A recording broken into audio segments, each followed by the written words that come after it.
काम करते हैं, प्रथम सर से बात करके सब कुछ क्लियर कर लेते हैं। अगर तुम्हें लग रहा है ना कि वो भारी भरकम बेवकूफ लड़की किसी को कुछ नहीं बताएगी, तो तुम भी बेवकूफ हो। मेरी बात मानो, तुम उसे जॉब से निकाल दो।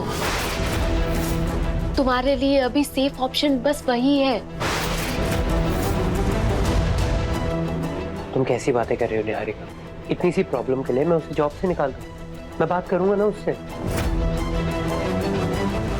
और वो कौन सा मेरी कोई दुश्मन है जो मुझसे बता लेने के लिए हमारी बात वो सबको बता देगी? तो फिर जाओ अभी और उससे बात करो, उसे समझाओ और ये मैटर सॉल्व करो। सही कह रही हो, चल। हाँ, उसे वहीं पे लगा दो अच्छे से और इस तरफ फूलों की लड़ियों का गुच्छा बना दो। अरे ठीक से करो ना, दोनों कलर क्यों मिक्स कर रहे हो? काश मैं मंदिर को खुद अपने हाथों से सजा पाती और सारी तैयारियां भी खुद कर पाती। पर मुझे तो ये भी समझ नहीं आ रहा कि मैं तीज की पूजा का हिस्सा कैसे बनूं। खाटू जी प्लीज मेरी मदद कीजिए।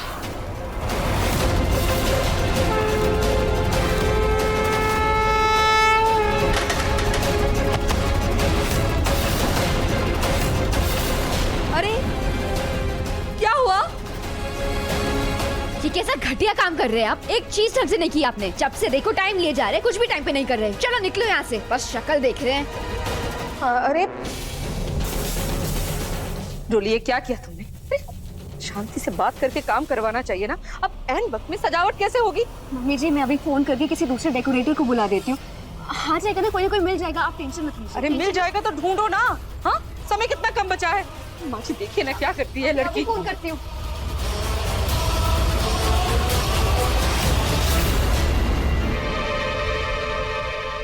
Hello, Sharma decoration.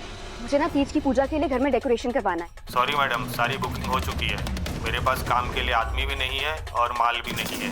आपको इतना लास्ट मिनट अभी कोई नहीं मिलेगा। अरे हेलो, अब क्या करूं? इतना सारा डेकोरेशन। और कोई होगा? इस कमअकल लड़की की वजह से मैं अपने घर की पूजा खराब नहीं होने दूंगी। अब मुझे ही कुछ करना होगा। रूही, तेरे कहने पर मैंने सोशल मीडिया में इवेंट प्लानर की इंक्वायरी तो डाल दी है। बस अब कुछ ढंग के नंबर्स मिल जाएं जो काम आ जाए हमारे।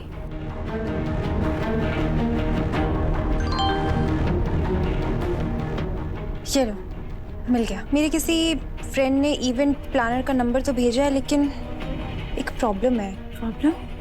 क्या प्रॉब्लम? ये लड़की यहाँ की नहीं है, कानपुर रहती है। पता नहीं इतने कम समय में ये जयपुर आएगी भी या नहीं। अच्छा ठीक है, तो एक काम कर, तू मुझे इसका नंबर दे, मैं बात कर। अच्छा ठीक है, ये नंबर लिख। अगर तुम्हें लग रहा है ना कि वो भारी भरकम बेवकूफ लड़की किसी को कुछ नहीं बताएगी, तो तुम भी बेवकूफ हो। मेरी बात मानो, तुम उसे जॉब से निकाल दो।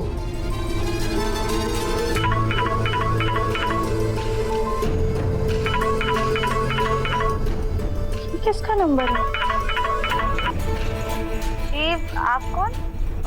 आप राध्या है ना? जी। मैं रूही गोइंका बोल रही हूँ। मुझे आपकी बहन गौरी से आपका नंबर मिला है और हमें तीज के त्योहार के लिए अपने घर पर सजावट करवानी है।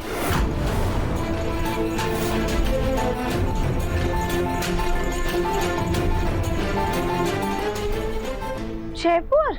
हाँ, मैं आपकी और आपकी पूरी टीम की प्लेन की टिकट्स करवा दूंगी। आप प्लीज जल्दी आ जाइए, बहुत अर्जेंट है। नहीं नहीं मैम, देखिए हम नहीं आ पाएंगे। जयपुर तो बहुत ज्यादा दूर है। हम तो कभी कानपुर से भी बाहर नहीं गए हैं और प्लेन को तो हमने सिर्फ तस्वीरों में देखा है। मैम हमसे नहीं हो पाएगा। आप किसी और को ढूंढ लीजिए, ठीक है? राध्या देखिए, मैं आपका डर समझ सकती हूँ।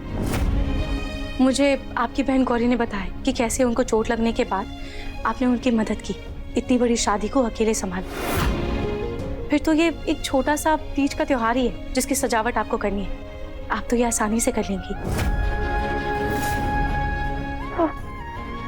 पर हम राध्या, कभी कभी हमें अपनी जिंदगी में ऐसी परिस्थितियों का सामना करना पड़ता है जिसके लिए हम शायद पूरी तरह से तैयार नहीं होते, पर उनसे डरने की बजाय हिम्मत करके उन्हें स्वीकार करके हमें आगे बढ़ना चाहिए।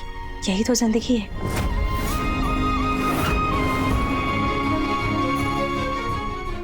रूही मैम सही कह रही हैं। इस काम से तो शायद हम आज नहीं तो कल हाथ धो बैठेंगे अब हमें जयपुर वाले काम को मना नहीं करना चाहिए। गौरी दीदी की इज्जत का सवाल है।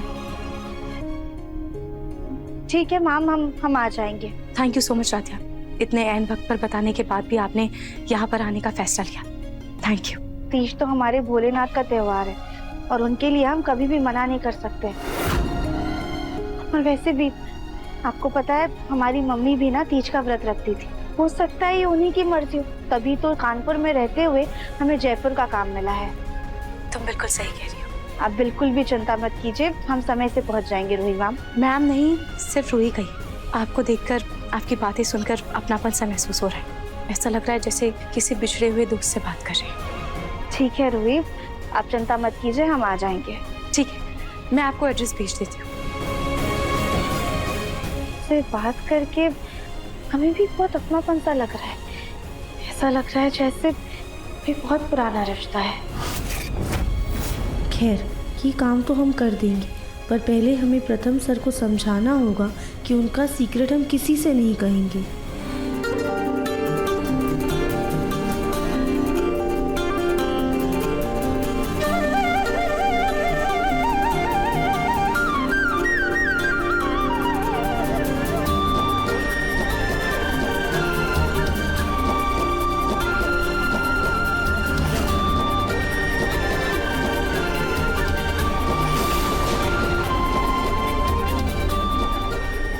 पहली बार नहार मेरे हाथों में मेहंदी लगाएंगे।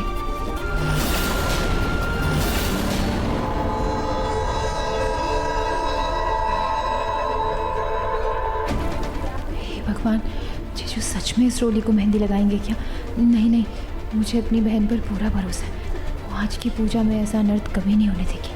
और वो करने क्या वाली है?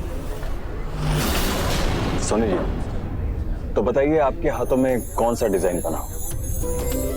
नितिन जी, आपको याद है आपने हमारी शादी की पहली सालगिरह की सुबह क्या गिफ्ट दिया था? गुलाब।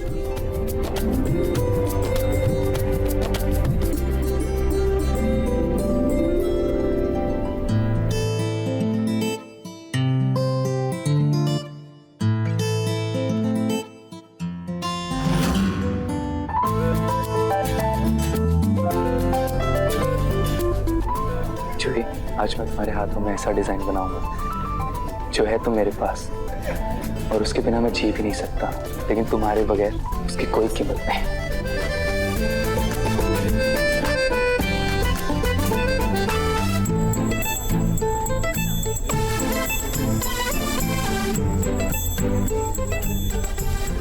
नहार जी, आप वहाँ पे क्यों खड़े हैं? देखिए ना, सारे पति अपने पत्नियों के हाथ में मेहंदी लगा रहे हैं। आप भी मुझे लगाइए ना।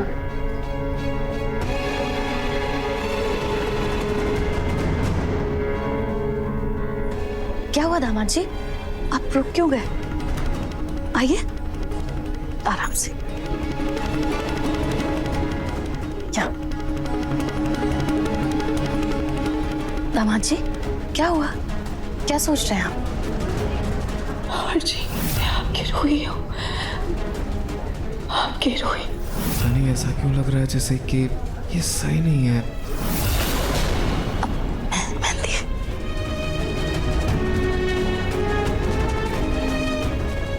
ये लीजिए, लगा दीजिए। देखिए, नहार सर कोई अच्छा सा डिजाइन सोच रहे हैं, है ना नहार सर? दरअसल मुझे नहीं पता ये कैसे बनाते हैं। अच्छा, आपको बिल्कुल भी नहीं आता है? तो एक काम कीजिए नहार सर, आप ना रोली जी के हाथ में मेहंदी मत लगाइए, वरना उनकी पूरी मेहंदी खराब हो जाएगी। क्या? नहीं नहीं, मुझे अपने हाथों पे अच्छी मेहंदी लगवानी है। दामाद जी, तीज में तो वैसे भी मेहंदी शगुन के लिए लगाते हैं, तो आप कुछ भी ऐसे डिजाइन बना दीजिए ना, ऐसे गोल भी बना देंगे तो चलेगा। नहार सर, अगर आपको मेहंदी लगाने में झिझक आ रही है तो एक काम कीजिए, पहले किसी और के हाथ पे प्रैक्टिस कर लीजिए, फिर रोली जी के हाथ में मेहंदी लगा दीजिएगा। अरे ओ, दिमाग से पैदल हो गया तुम? आज तीज की पूजा में नहार सिर्फ अपनी पत्नी के हाथों पर मेहंदी लगाएगा। अरे हम किसी इंसान के हाथ पे मेहंदी लगाने की बात नहीं कर रहे हैं, किसी हाँ ये पुतले के हाथ पे लगा के प्रैक्टिस कर सकते हैं।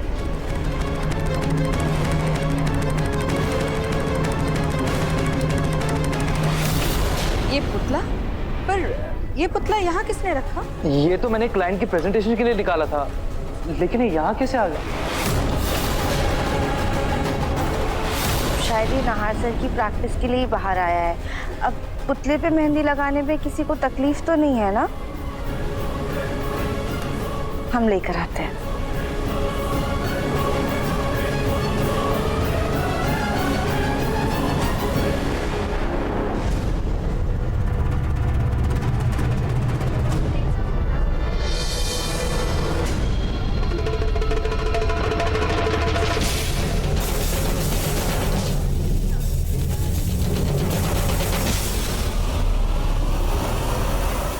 देखिए मन अति सुंदर के लेटेस्ट एपिसोड्स कभी भी कहीं भी। अभी सब्सक्राइब करें दंगल प्ले ऐप।